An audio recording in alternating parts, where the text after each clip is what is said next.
Howdy, Fi Guys. Welcome back to the Fi Guys podcast. Today, we are recapping Monday's episode about how to be a little bit more fiscally responsible in this holiday season. With me here, as always, my co-host, Chris Monzon, the one, the only, the legend himself. I love having you here, man. And I'm excited to recap Monday's episode. If you didn't catch it, I highly recommend it. There's a lot of good stuff in there. We talked a lot about different gift ideas that I think you might find very unique. With that being said, let's get right into today's episode. We've got, as always, the recap of Monday. We've got a beautiful viewer mailbag and win of the week to finish it off. So thanks for coming along, and let's get right into it. Howdy, Chris. Happy Thanksgiving. Happy Thanksgiving. If you're watching this, we just had Thanksgiving. So it was a pretty awesome time. How was your Thanksgiving? It was great. My wife's parents came into town.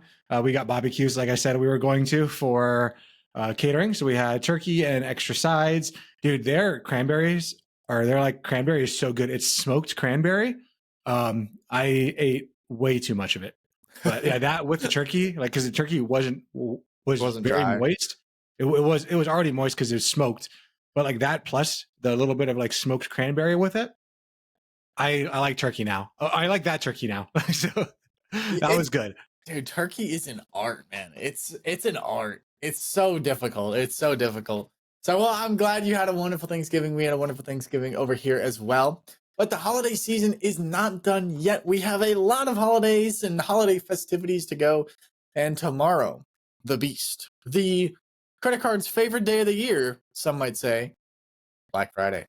If you're watching this the moment it airs, which I would appreciate it if you did, viewers. But tomorrow is Black Friday, and there's a lot to be talked about that, right? So let's get right into it. I don't want to waste any more time talking about cranberries or how I burnt the turkey. We don't need to talk about any of that. Let's get right into it. So what do you want to go over first? Yeah, let's go ahead and just review the key points of things that we're going to want to do this year to make sure that we set ourselves up for a good financial January 2025. I think it's so funny that every single year that Christmas comes around, or the holiday season in general, and everyone acts so surprised, like, oh, who could have foreseen this coming? Like, I didn't know that my budget was going to get blown up. Or my favorite thing is when I'm reviewing budgets with clients, or we're reviewing our spending with clients. And every year I'm like, hey, there's a huge pickup during November, December time. I see January through October, pretty good. But November, December is just like crazy. And they're like, well, that's during the holiday time. Like, we really can't count that. It's like, okay, I understand that, but it happens every single year. So at some point, rather than just saying it's a one-off, you need to just start adding that into what you say your life costs for the year. Because you can't just say like, oh, my life normally costs $5,000 a month, November or January through October, but then it's $10,000 a month, just these last 2 months, but it's still only 5,000. No, like now you've averaged up to like 6,000 a year because of those 2 really bad months, or 6,000 a month, 7,000 a month because of those 2 months. So that's just so important to me that people are thinking about that and they're averaging it out over the 12 months, not just saying like, it's a one time, who could have foreseen Christmas coming? It happens every single year. Yeah, it's crazy how that happens. I mean, it's almost like they should put it on the calendar. It's a very important day, very important season. As if the calendar doesn't already have it on there. Absolutely. Yeah. So let's go ahead and review some of the key points that we went over. And the first key point, and I think this is the most important thing, this is really the crux of everything when it comes to making sure you set yourself up financially. And that's creating a holiday plan. It's creating a plan, actually going into this with some intention. Because if you just show up at the store thinking like, I'm just going to walk inside there, I'm going to find a bunch of great deals, and I'm going to leave and I'm going to look at the receipt and be like, I did a good job today. And I got everyone on my gift something they're going to love. Could it happen? Sure. Statistically, is it going to happen to you? No. So we really need to make sure that we plan all of our holiday related expenses and we stick to the plan that we had at the beginning of the season. So don't just walk in there hoping about things. Let's set aside some extra cash for planned and unplanned purchases ahead of time. And that doesn't mean just gifts. That also means travel, food, everything else that comes along with the holiday time. Maybe that could be pet care. Like for me, pet care, because we're going to be traveling. It could be maybe daycare for your kids. Extra things like that needs to be accounted for in creating the spending plan. Don't just say, oh, I thought about the gifts and that's all that matters. Is that important? Yes. But that is just a small part of what costs a bunch of money during the holiday season. Just think about flights. How much do flights cost additional during Mhm. this time of the year? Dominic, I'm sure that triggered something in you. I triggered something in me in a big way. I know last podcast we talked about, should I just keep it in my head, like how much I should spend, or should I do like a little like database, or should I write it down, or maybe, what should we do? Should I put cash in envelopes? My favorite way. And Chris came up with an even better way than that, was buying prepaid cards. Watch out for the fees though. But I just want to run it back just a little bit back, take a little few steps back, and talk about when we're creating the holiday budget, right? I know for you, you have your budget somewhere, right? I know you do it in Excel, but you also have it in here, right? Someone who's just starting out, right? Where can they go to really start that budget? Is it a conversation with themselves? Is it a conversation with their family? Is it something that, well, I'll write it down, but this paper is just going to be right here on my desk, right? That's not the best place to put it, but it's good to have it prevalent and readily available. Maybe a Notion database, but what do you recommend for someone who's just starting out to creating a budget? Like, where should they go to create it?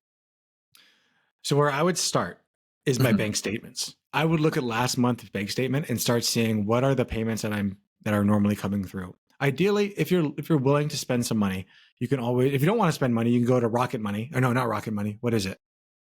Um Nerd wallet. yeah, you can go to NerdWallet, but there's a few free ones that like do free tracking. I can't remember what it Oh is. yeah, yeah, yeah. Okay, yeah. So just go to Google and look them up. Oh, Yep. man, what is it? I can't remember what it is because it used to be Mint, but now there's a new one that's free and it's not that great. Um, but it's okay.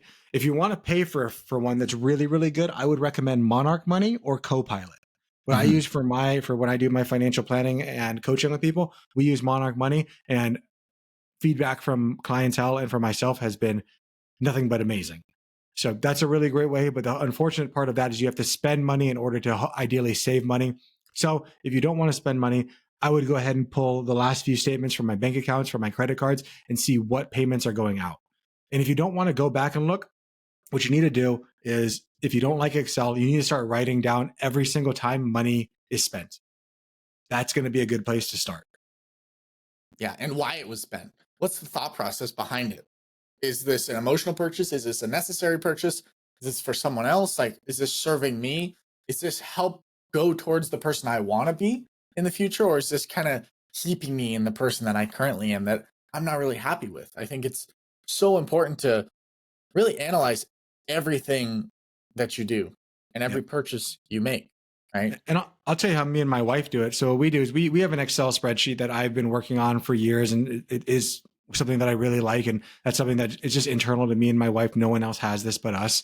And what we do is, at the end of every month, or maybe every 2 weeks, depending on how often we need to have our money dates, we'll sit down and we'll look at the past purchases that were made in our personal accounts, and we'll actually look at that and we'll assign it a rating. A 3 rating means that, like, this purchase was a good purchase, and if I had the choice to make it again right now, I would spend that money right now to have that experience or do it again. A 2 is like, I could go either way with it. Like, I could do it again or not do it again. And a 1 is like, yeah, I regret making that purchase. And obviously, he's not going to do anything to fix what happened in the past. But what it does help is it fixes it in next time it comes around. Next time that purchase comes available, you get to remember, oh, wait, last time I had my meeting with my spouse, or last time I had my meeting with myself where I looked over my spending, I was able to be like, damn it, I don't like that I did that. So maybe you won't make the same choice again. Or maybe you'll be then be like, I was really happy that I made this choice. And now you can feel justified in being able to spend it and not having to worry about it, being like, man, I'm probably going to regret this later. Because you know that past you has enjoyed it. There's a good chance future you is going to enjoy it too. Absolutely. Absolutely. I like using Notion as well. It's kind of a little bit of an up and coming thing. For me, I have a bit of a massive database in there for my recipes and my money and different like goals and stuff, goal tracking and whatnot. And we have our podcast notes in there too. So it's kind of like a one stop shop for me. But I do like the Excel spreadsheets or Google Sheets as well. Very, very good place to start. But me personally, I think the best place to start is said obviously your bank statements, 100%. For me, I'm going pen and paper. I'm writing down everything I need to know, and then I'm just transferring over to a digital place where I know it's not going to get destroyed, right? So I just wanted to take a quick step back on that. So we talked a little bit about the holiday budget. We talked about paying with cash or prepaid cards. Now we're talking about a shopping list. Yeah. The scariest part, maybe, hopefully, if you do your finances right, the shopping list will be the scariest part, right? Hopefully, we got the money side of it out of the way. We've stocked a little bit away for the future, and now we just have to figure out what the heck to get Aunt Susan. What does she want? I don't know. I don't know. So let's talk a little bit about that. Yeah, this is often the scary part for people, making that shopping list, because what you really need to do is you need to list out all the recipients of gifts from you. And sometimes it's going to be really hard because you may have to make hard choices. And then once you have that list of all the people that you're going to purchase thing, all the recipients, you now need to make a spending limit for each one of those people. And unfortunately, sometimes when you do that, you might come out to see like, all right, I'm going to add up all the column of the spending list. And you might see that that number is way bigger than the budget that you allowed for the money. So now we need to make hard choices. And there's only two things you can really do here. Number one is you can cut some people off of who's going to be recipients, or you can reduce how much money is going to be spent on each one of their gifts. And that's going to be hard choices for some people to have to make. But I would much rather you maybe give somebody a quote unquote lesser gift in which it's smaller in terms of monetary value, or give a few people who are on the bottom of your list not get a gift that has tangible value in terms of like, I had to spend money on it, but you're not setting yourself up for the hangover that comes to January 1st when you're looking at your budget being like, damn it, it happened again. And who could have foreseen this coming? Yeah. And let's be honest, like just because the bill comes January 1st, you might not pay it off January 1st. And most people don't. Most people don't. They let it build and build and build January, February, March, June. You could be 5 months into the year before you pay off your Christmas gifts. Just because it's it's on credit. It's on credit. Just minimum payments. I'll chip away at it, and then you're maxed out. When you said 5 months, did you know that, or was that just a number in your head? That's how much I would assume how long it would take. That's actually perfect. Yeah, it's on average, it takes people 5 months to pay off their holiday debt. Wow. By that time, we're getting ready for the next season. Coming up quick. My goodness. Yeah, that's a disappointing statistic. And that's something we're hoping to avoid with this podcast, and kind of inspiring the people to plan ahead and get their finances in order and set money aside so that we pay for the gifts here and now in this year, not next year, right? I would agree with that. And one thing I would say to that, when you're creating that list, go ahead and add your own name to the list and plan to give yourself a small indulgence, because it's really hard to just go out and buy a bunch of things for other people, because there's also you who want some stuff too. And if you're not planning for that, you could really set yourself up to end up spending money that you shouldn't have spent, and now you're going to regret that later. Absolutely. Absolutely. So we talked a little bit about paying for cash. We talked a little bit about shopping lists and all that fun stuff. Let's talk a little bit about more creative gifts, right? For some people, you might give different valuations of gifts, right? Maybe your wife or your girlfriend, you might give a more expensive gift, mother or father, same deal. But maybe for a friend, maybe a little bit lower cost. And for your coworkers, even less, right? You might not even, I'd be like, Dom, I'm not getting my coworkers gifts. I do all the work. What do you mean? I'm not doing it. What am I doing? I'm not doing it. So, but if you are that type that you do give gifts, I highly recommend, if there's no allergies, check with that first. Maybe a potluck, or maybe giving, food as a gift. I know, speaking from my own heart and soul, food as a gift is a very good gift. I am not going to lie. I think every year I've gotten food as gifts and I'm not talking coworkers. I'm talking from like my mother and father. One year I got olives. They're really good olives. Oh, yeah. Interesting. There's those garlic jalapeno olives from Costco. So delicious. It's a great gift. That's a great gift. Interesting. You might have some olives in your future. I don't know. I don't know. Lucky me. Yeah, we give strange gifts over here. It's mostly socks and olives anyway. But that being said, Secret Santas as well, right? Hotly contested. Maybe you guys have a good memory of a Secret Santa, or maybe a bad memory of a Secret Santa. Chris, you have any memories of a Secret Santa going good or going bad?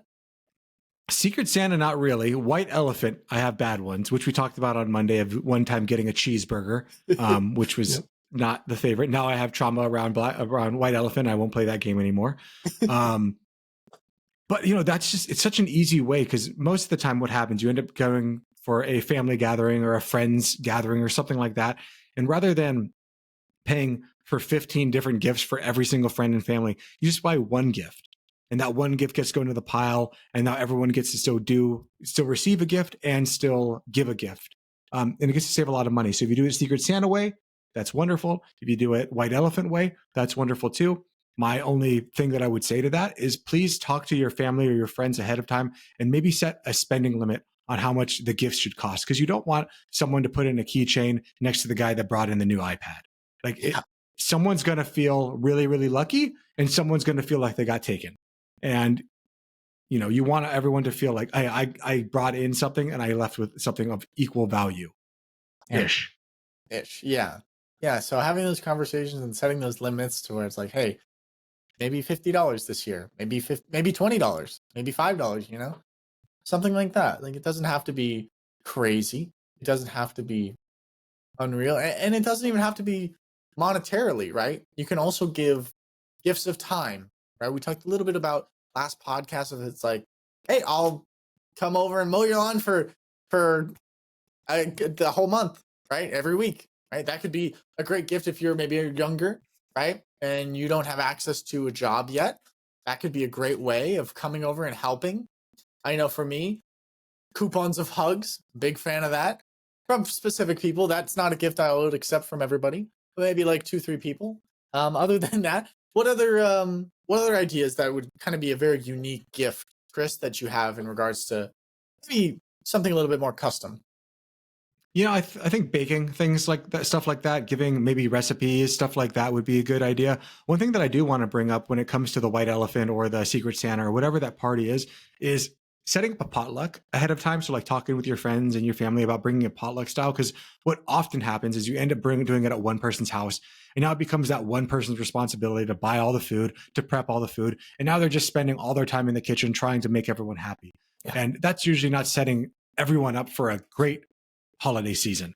So maybe if we all communicate ahead of time, a lot of this, so much of it about being good with money and finances around the holiday season comes down to two things: communication and intention. Just a little bit of planning and a little bit of talking will set you up for such an easier time during the holiday season and an easier post holiday season. But most people are afraid of doing those two things. So they set themselves up for a hard time come January 1. Absolutely. Yeah, it's better to have those tougher conversations of planning and details than everybody's just like, I don't know. Confusion is not a good thing you want during this holiday season. Yeah, and it could really be just as simple as like, "Hey, mom and dad, I know normally we all exchange gifts, but how about this year for our family thing? We just each one of us buy a gift for the person to your left," or Yeah. something like that. It could be a lot easier and it could save you money, especially depending on how large your family is. If you have a family of just you and your parents, maybe not too big of a deal. But if it's you, your parents, and like your 6 brothers and sisters and 12 cousins and aunt and uncle, it can really start to add up pretty quickly. So, Yeah. our next point that we talked about is being sure that you use your credit cards cautiously. In step 1, where we talked about the holiday budget, we talked about ways of saving money by either using cash or maybe gift cards. And I know a lot of people aren't going to do that. And that's okay. But if you are going to use your credit card, I want you to avoid running a balance on them. Don't buy things with debt. Pretend like your credit card is a debit card and you're not spending money you don't have to buy gifts for people, because that is very, very difficult and just going to set you up for a hard life in the future. Like we said earlier, it takes people an average of 5 to 6 months to pay off their holiday debt. Yeah. Yeah. It's all about that budget, man. It's all about that. And budget is a nasty word. We don't really like to use it around here. We talk a little bit more about spending plan, right? Allocating enough funds for everybody in certain categories to get a nice gift, right? That way, I know for me, a couple months before the holiday season starts to kick up, starts it, $100 here out of the paycheck, bam, bam, bam. I can get away with spending a few $100 during the holiday season and everybody's happy, right? I got a pretty small family, right? Mom and dad, friends and friends. That's basically it, right? So I don't need to blow my entire bank account up. But it's all about planning. It's all about planning and communicating what everybody is expecting, right? I know one Christmas I was expecting a Nintendo Wii. Got to that final gift, it was never to be found.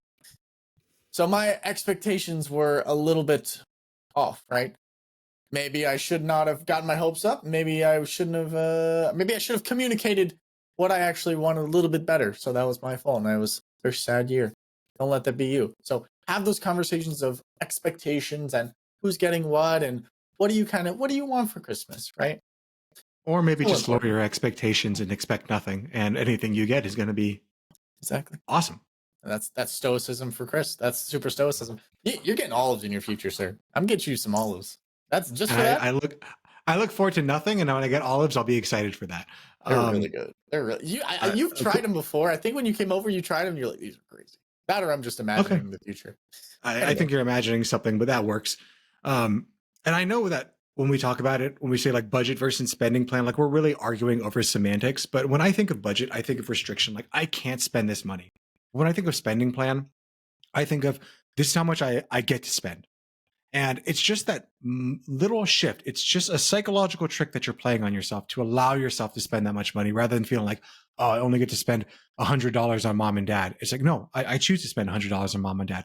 It's that choice, that intention that really means everything. So much of personal finance is personal, not finance. Majority of personal finance is personal, not finance. So moving on to more ways to ideally save money this holiday season. If you're listening to this podcast the day it comes out, it is Black Friday. Hopefully you're listening to it before you've already begun your shopping trip, and hopefully your cart is still just sitting there in the cart and we actually haven't pressed that buy button yet. But if you have, that's okay. Let's just go ahead and try to make sure that next year is set up well.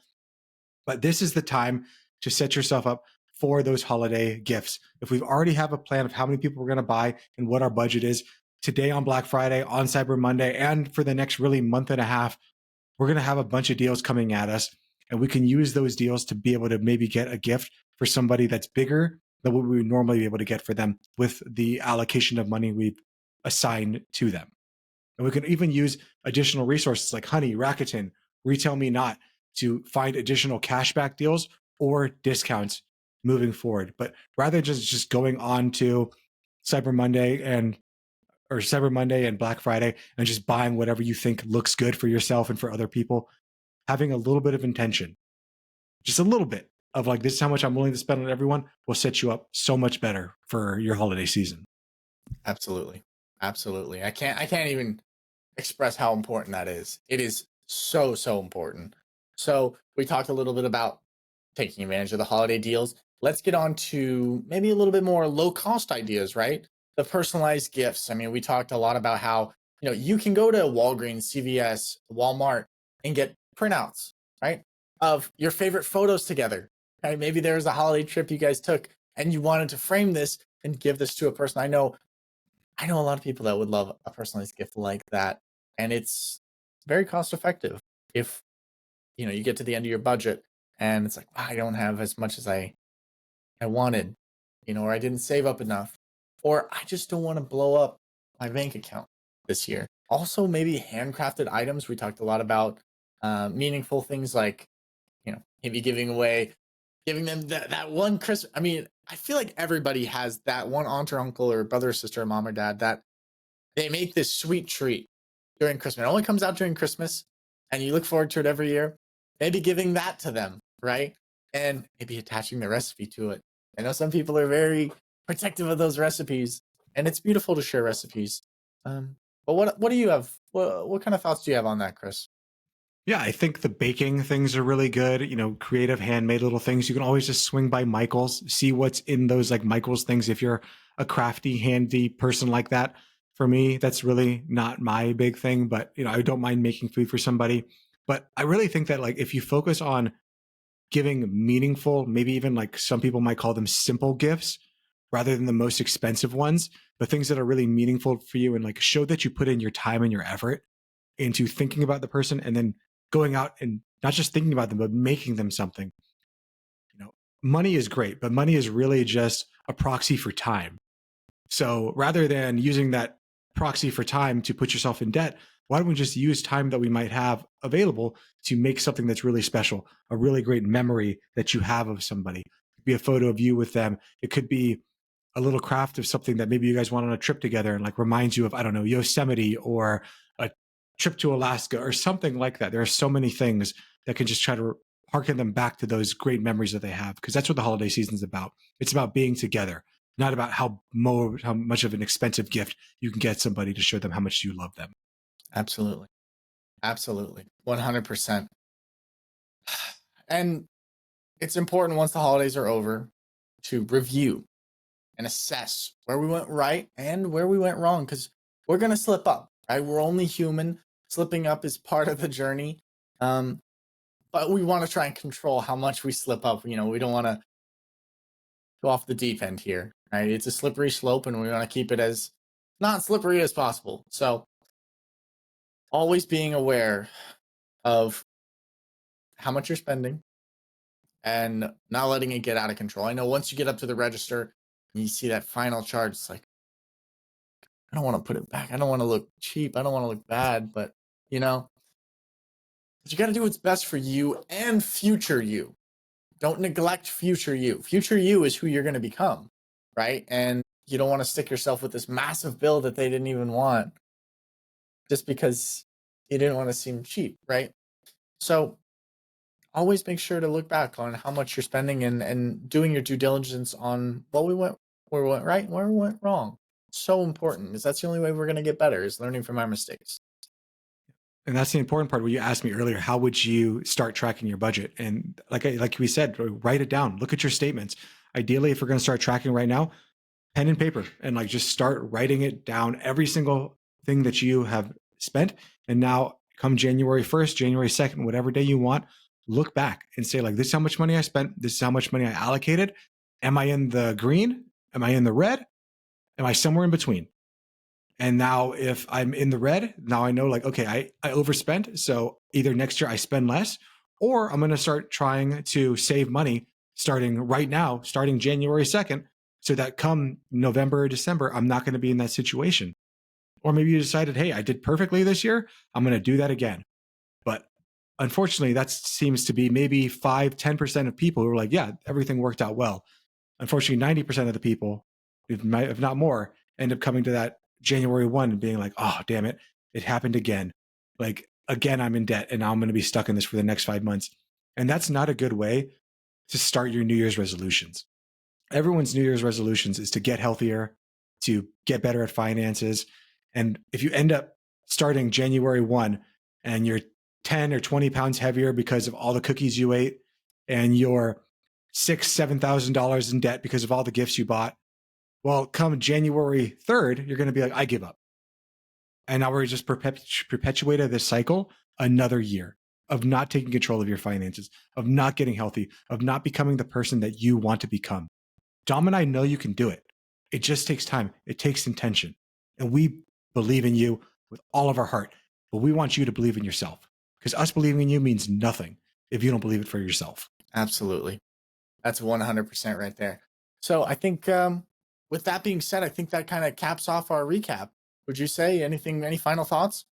Yeah, if you haven't accomplished the action step yet, I would still challenge you to do that, even though it is Black Friday and you've probably already spent some money. That's okay. There's no better time than right freaking now. So create a spending plan for the holiday season. Write out every person that's going to be getting a gift. Write out the budget that you have for them. So allocate this much money to each single person. And then once you have that and it's ready and you say like, I'm okay with this, I want you to share it with your partner, maybe your husband, your wife, your boyfriend, your girlfriend. If you don't have that, tell a best friend or someone who's important to you, like, hey, this is what I'm going to do this season to make sure that this is the best holiday season financially for me that I've ever had. And I'm going to do this moving forward, and then stick to that plan. We believe in you. You got this. Make sure that when you get to January 2nd, that you're proud of the person that you became, because you're proud of the person that you were. I love that. Beautifully said, elegantly said, and amazingly said. And with that being said, we're going to be moving on to our next segment. Before that, if you're not already following the channel, feel free to give us a follow and a like if you are finding anything of value today. And if something has really stuck out for you and maybe you have a question, feel free to leave it in the comments. It's always nice to start a conversation in the comments. But with Yeah, that and you being can said, we're always moving. leave up to a 5-star review. Yes, on that's on Spotify, correct? Spotify, Apple, whatever you want. Cool. With that being said, this is our 5 Friday feedback. So welcome to 5 Friday feedback. This is our viewer mailbag section of Friday's podcast. This is where we get a letter in and we give our advice on said letter. That, or sometimes it's a letter of celebration. So with that being said, let's get right into it. Today's header is how I paid off $20,000 in debt and raised my credit score from the 450s to the 720s in just 12 months. How about that? Or 50s. Damn, that you have to try to get down that low. Indeed. Howdy, Fi Guys. I'll be honest. Finding myself in over $20,000 worth of debt, I felt like drowning. I had balances spread across multiple credit cards, collections looming, and a credit score that was plummeting into the 450s. Every time I checked my credit score, it was a reminder of how deep in the hole I was. I'd been falling behind on my payments for months, 30, sometimes even 60 days late, and the minimum payments were barely scratching the surface. But now, just 1 year later, just 1 year, I raised my credit score into the 720s. I got rid of all of my collections, and I paid off every single credit card I had, and here's how I did it. I love that. Looks like this is a triumph story. I love hearing that. Cool. I always like the triumph ones because I don't have to give any advice. At the end of it, it's just like, good job. So that's cool with me. Yeah, exactly. So let's get into the nitty gritty details. So far, the total was 4 credit cards, right? And 1 in collection. To give you an idea of where I started, here's my balances at the beginning of my journey with the numbers rounded for simplicity. Credit card number 1, a whopping $12,000. Credit card number 2, $1,800. Credit card number 3, $2,600. Credit card number 4, $2,800, and $2,800 in collections. And not to mention that credit card number 1 was actually maxed out and over the limit by about $1,000, which I'm not really sure how that happens. How does that happen? So my guess, if it's over by $1,000, is that they spent $1,000 while other payments were still pending. So they did it like really, really quickly. And then it went over before the pending balance actually posted to the card. Okay. Okay. A bit of bad luck, windfalls, and lower expenses. So I was fortunate enough to receive help along the way. My family gifted me, keyword gifted, $3,000, which gave me some much needed jumpstart to get back to where I needed to be. Also, after waiting for about 2 years, I finally received a $5,000 refund from the IRS with interest, I might add. I originally thought that I would never see that money. Fair. It's honestly fair. I don't think I would have thought I would see that money ever again either. Beyond that, I reduced my living expenses by moving in with my boyfriend. Congratulations. Lower rent meant that I had a little bit more breathing room to focus on my debt repayment. Congratulations on moving in with your boyfriend. We were That's a wondering hard choice to make. Yeah, that is. I mean, depending on the boyfriend, it could be a hard choice or an easy choice. Yeah, but it's always harder to most people whenever they're in debt, they're like, okay, if it's the equation is I need to make more money or spend less money, everyone just goes, all right, I'll just make more money. Like that's the society we live in. But no one ever like looks on this side of the ledger of like, oh, I can also reduce how much I spend in order to throw more money at the debt. Yeah. Because you have 2 levers to pull from and everyone only pulls on 1 lever. So good for you for seeing that through. The first thing I did with the first $8,000 was to get current on all my overdue accounts. That's smart. I can't even describe the weight that was lifted off my shoulders after being caught up. I used to remember I used the remainder of the windfall to pay off my credit card number 4 and make a dent in credit card number 1. Remember, 1 is the biggest one, right? With that, I stopped using all of my credit cards altogether. That's smart. Yeah, I would agree with that. Needed. Yeah, needed. So it looks like she used the snowball method next, right? Tackling debt 1 credit card at a time. Once I was caught up, I adopted the snowball method. I started small and focused on credit cards with the lowest balance to build momentum. And here's how it went. I budgeted carefully, setting aside $600 from each paycheck for living expenses, groceries, car insurance, subscriptions, only the essentials, right? And some fun money. I love how it says only the essentials and then it goes, and some fun money. It's like, okay, I don't know.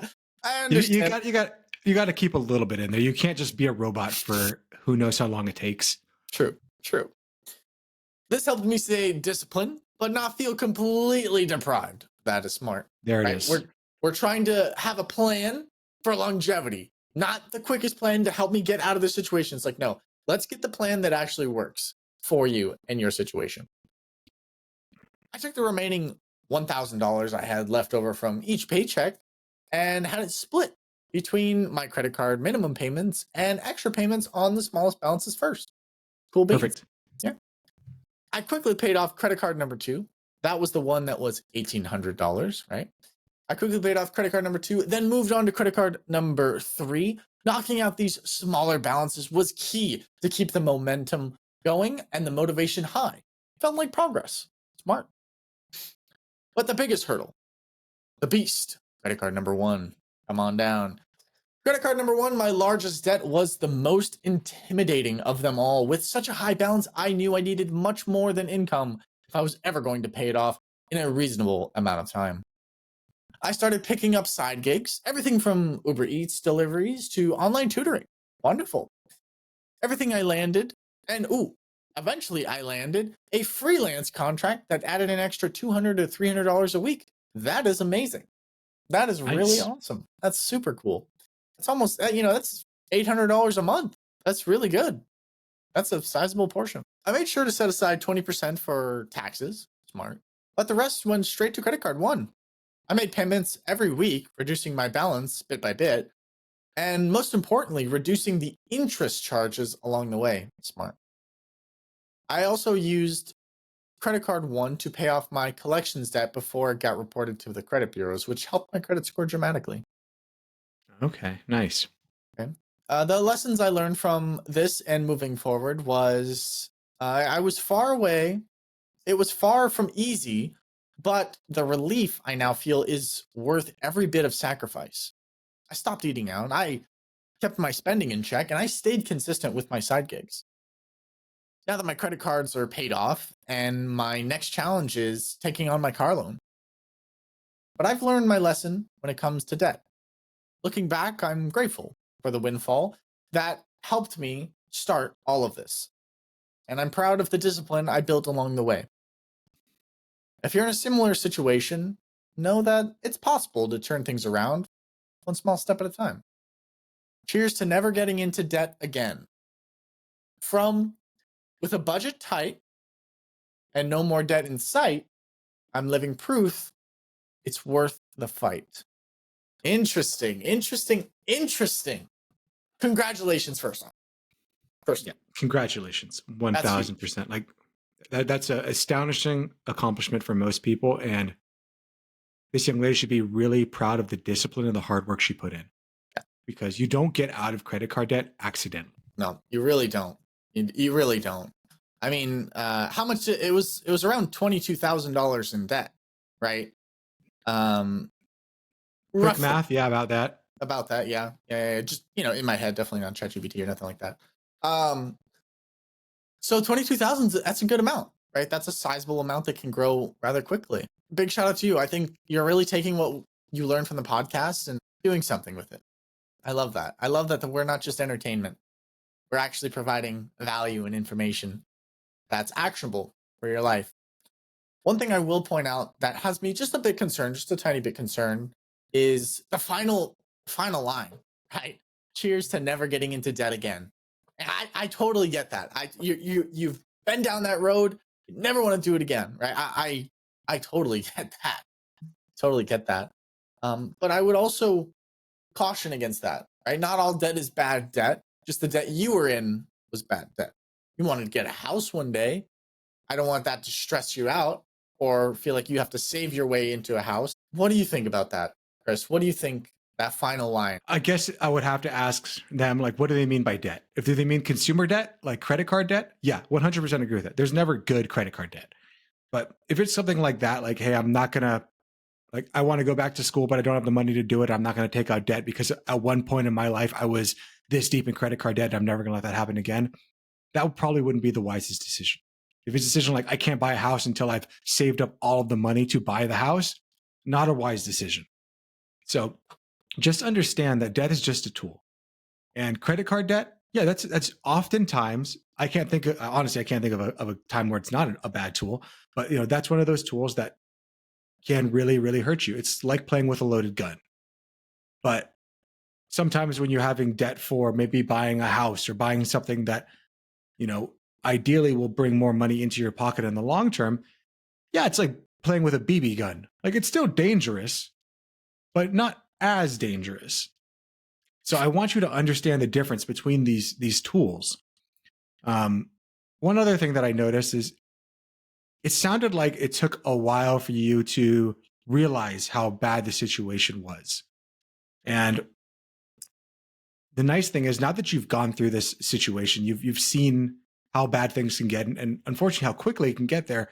I don't think you're ever going to find yourself in that situation again. But I want you to always make sure that you're being cautious, and especially to our listeners as well. Not just to our writer, that they're really coming through life with intention and being mindful of these things, because $20,000 and taking your credit score to a 450 can happen really, really quickly if you're not paying attention.